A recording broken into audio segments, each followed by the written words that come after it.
In this podcast episode, Ben Shapiro discusses the recent developments surrounding the hostage deal between Israel and Hamas, the political landscape in the United States, and the implications of these events for both domestic and foreign policy.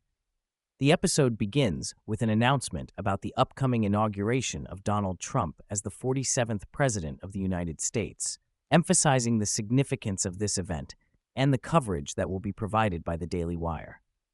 Shapiro delves into the details of the hostage deal currently being negotiated between Israel and Hamas.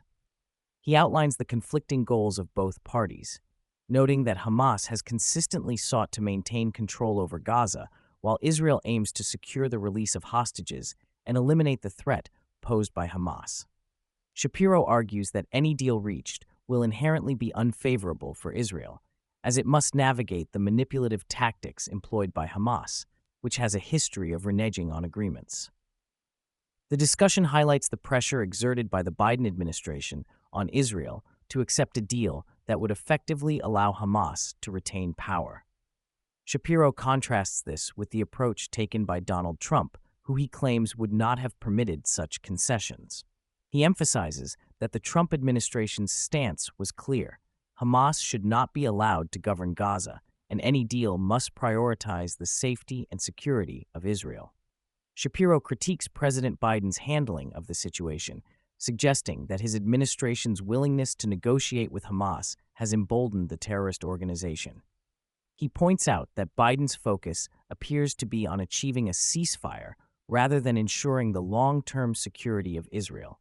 This, according to Shapiro, has led to a lack of trust from the Israeli government, which fears that any temporary ceasefire could ultimately benefit Hamas.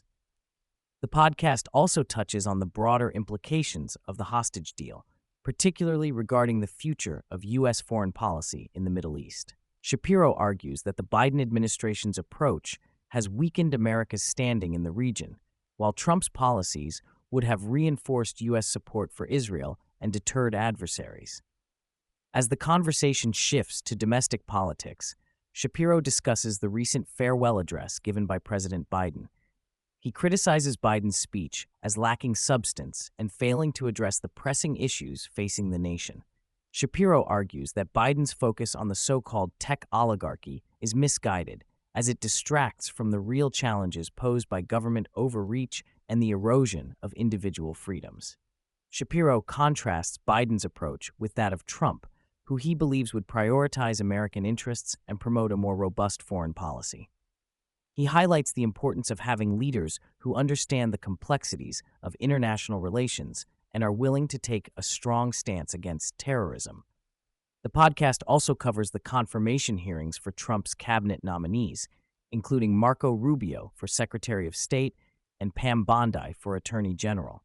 Shapiro praises their performances, noting that they articulated a clear vision for U.S. foreign policy that prioritizes national interests and security. He emphasizes that these nominees represent a significant shift from the previous administration's approach, which he views as ineffective and detrimental to American interests.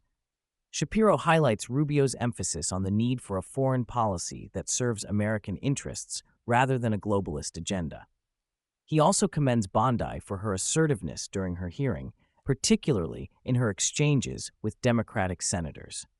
Shapiro believes that the Trump administration's focus on law and order, as well as its commitment to holding individuals accountable, will resonate with the American public. Towards the end of the episode, Shapiro shifts gears to discuss the ongoing wildfires in California. He interviews Spencer Linquist, a Daily Wire investigative reporter on the ground, who provides insight into the devastation caused by the fires.